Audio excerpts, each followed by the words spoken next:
ini dia nih, Ceng. Apa kabar, Ceng? Bib, Gimana kabar? Alhamdulillah. Ngabel asik-asik ngobrolin tetangganya, Cing. Mana sih? Banyak Padahal nggak banget nungguin udah tetangganya, tadi. Cing Abdel. Nungguin dong. Padahal nggak nungguin lo dari tadi. Nggak nungguin lo sampai nelpon. Iya. Ini teman kerja dulu. Kerja di mana, Cing? Kerja di sebuah produksi sinetron. Oh, Sempat lama juga, bertahun-tahun lah. Karena waktu kita di tukang bubur itu, saya tuh ngerasa rezeki lagi bagus-bagusnya, ya nggak? Enak banget. Enak banget kan? Kerja juga, syuting tiap hari dan tidak terlalu berat, terus bayaran tuh aman gitu. Ibaratnya syuting tuh bisa datang, syuting pulang baju sama ya? Iya. Pakai sandal baju Pakai sama. sandal baju sama. Cerita sehari-hari. Cerita sehari-hari nggak terlalu mengeluarkan banyak effort, tapi dapatnya tuh rezekinya tuh luar biasa. luar biasa. Begitu masuk pandemi, waduh, down. Ngerasa banget, Bi. Ngerasa suksesnya. Bukan ngerasa susahnya dong, pas sukses lagi pandemi. Semua kita jadi manusia yang mantap, makan tabungan gitu. Mantap ya. Lama-lama menjadi mindset, makan aset. Lama-lama menjadi matang, makan utang.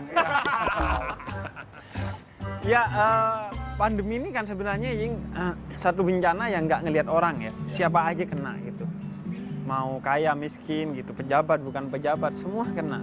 Kuncinya sih ketika orang kena bencana itu kuncinya adalah sebaik-baiknya yang paling mengambil hikmah kemudian. Nah itu pertama, ngambil hikmah dari bencana ini.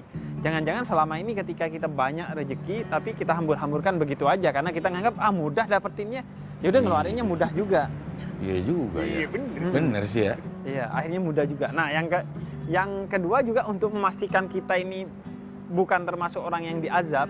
Karena pandemi ini kan nggak tahu nih, bagi sebagian orang mungkin azab, bagi sebagian orang adalah ujian. Nah, untuk memastikan kita ini yang termasuk orang yang dicintai oleh Allah sehingga diuji dengan pandemi adalah dengan kata Allah di dalam Al-Qur'an, wa ma kana Allah liyu'adzibahum wa anta fihim wa ma kana Allah mu'adzibahum wa hum yastaghfirun. Cara memastikan apa yang terjadi kepada kamu itu bukan azab tapi ujian adalah dengan pertama memperbanyak istighfar, memohon ampun kepada Allah, introspeksi diri. Kemudian yang kedua memperbanyak sholawat kepada Nabi Muhammad. Nah itu udah memastikan. Nah karena setiap orang itu sebenarnya apapun kondisinya, seberat apapun sudah dijamin rezekinya oleh Allah. Itu Allah katakan dalam surat Hud ayat ke-6, wa ma min dabbatin fil ardi illa 'alallahi rizquha. Jadi semua yang bergerak kata Allah, semua Bergerak, hewan ya? melata, pokoknya syaratnya bergerak, pasti Allah kasih rezeki. Oke.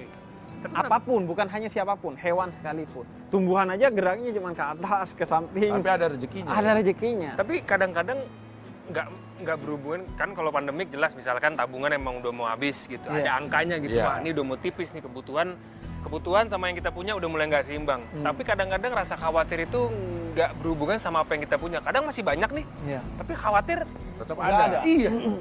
kita khawatir itu akan habis atau kita khawatir kita nggak bisa lebih. Betul. Nah kenapa manusia penuh dengan rasa Kecemasan itu ya. kecemasan? Kuncinya melawan itu adalah kata Allah ya lu harus dekat sama Allah gitu. Selalu meyakini bahwa rezeki itu sudah Allah atur sehingga gak akan ketukar. Kalau rezeki udah diatur ya udah kita santai-santai aja, ntar juga rezeki datang sendiri. Ya enggak, syaratnya tadi kan bergerak.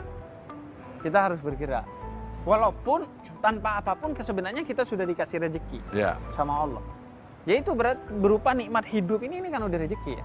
Karena kan nggak semua orang kemudian mendapatkan nikmat ini ya, rezeki ini atau sehat lah ya. Nah, gue pernah denger tuh Bip, kisah dua imam yang menyatakan bahwa rezeki emang udah ada yang ngatur, tapi juga datang sendiri.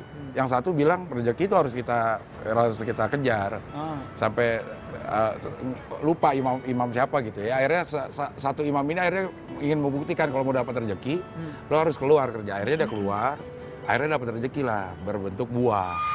Gitu. Buah dia pulang tuh ke imam yang tadi ngobrol, diem aja kalau rezeki udah mau nyampe mah, nyampe aja gitu. Dia membuktikan nih kalau kerja gue dapat rezeki buah ini. Nah, kalau dia dapat buah sama dia dikasih ke imam yang satu lagi. Nah, kata imam tuh, gue diem aja rezeki datang sendiri. Iya. Ya mungkin usaha dia adalah kemudian berdoa ya. Berdoa sebagai bagian dari usaha dan mungkin ya dia punya mendoakan imam satunya yang ketika keluar. Iya. Tapi yang jelas orang yang keluar untuk bekerja Ya. itu itu lebih mulia dari orang yang hanya di rumah meskipun untuk fokus ibadah. Karena itu kerja itu harus diniatin ibadah dan diniatin nyari rezeki, bukan nyari gaji utamanya. Bedanya apa? Beda tuh. Iya, karena soal keberkahannya, gaji gede kadang nggak berkah, justru bikin penyakit ke kita, nggak bahagia gitu. Tapi gaji sedikit, Cing. Misalnya orang di kampung gua tuh, jam 5 sore pasti pulang, petaninya. Jam 5 sore pasti pulang. Di rumah sholat maghrib berjamaah, ngaji berjamaah, sholat isya berjamaah, makan bersama, udah tidur. Padahal kalau lagi panen bisa beberapa hari, tapi dia pokoknya jam 5 selesai. Karena bagi dia siang waktunya bekerja, malam waktunya istirahat dan ibadah, fokus ibadah. Nah mereka bisa, kita di Jakarta kan, malam aja masih, tendong di lampu merah tuh kan. Kan ini lagi rame nih, kemarin sempat bahas juga bicara mengenai life balance itu. Ah ya. Kayak keseimbangan Keseimbangan hidup ya. Ada yang toksik bilang, kan di Instagram ada tuh suka yang motivasi lu kerja keras terus patokannya founder yang Ya. wah duitnya banyak banget gitu, makanya kerja keras dari muda. Nah batasannya kita tahu nih, kita ngejemput rezeki dengan pas, keluarga pas, rezeki pas, habis itu ibadah pas tuh gimana cara kita ngukur, karena kalau udah di tengah-tengah kerjaan kadang-kadang kita nggak bisa nolak kan. Benar. Ya? Kuncinya sebenarnya adalah memberikan waktu yang adil kepada semua yang menjadi tanggung jawab kita. Jadi ketika kita ambil tanggung jawab, pertama ya pasti keluarga, 2 kerjaan. Yang ketiga mungkin lo ambil tanggung jawab lain, mungkin lo ketua Karang Taruna, imam masjid, guru ngaji atau apapun. Yaitu itu semua dibagi waktunya sesuai dengan proporsi yang sudah ada. Nah kuncinya adalah kita yang mengendalikan waktu itu, bukan kita dikendalikan oleh waktu. Jadi udah bikin plan gitu. Oh hari ini untuk ini, hari ini itu untuk itu. Biasanya kan kalau orang biasanya Sabtu Minggu family time. Iya. Karena memang Senin sampai Jumatnya nganggur. Sabtu Minggu libur lah nganggurnya. Masa terlalu sibuk nganggur kan gak enak. Iya. Gitu. Tapi nganggur tuh kalau diseriusin. Bisa sibuk loh. Kalau nganggur, kalau kita seriusin, insya Allah kita nggak dapat kerja. Iya. Pasti kalau Dan itu nggak sih dapat rezeki. Nggak dapat rezeki. kemungkinan besar sih begitu sih.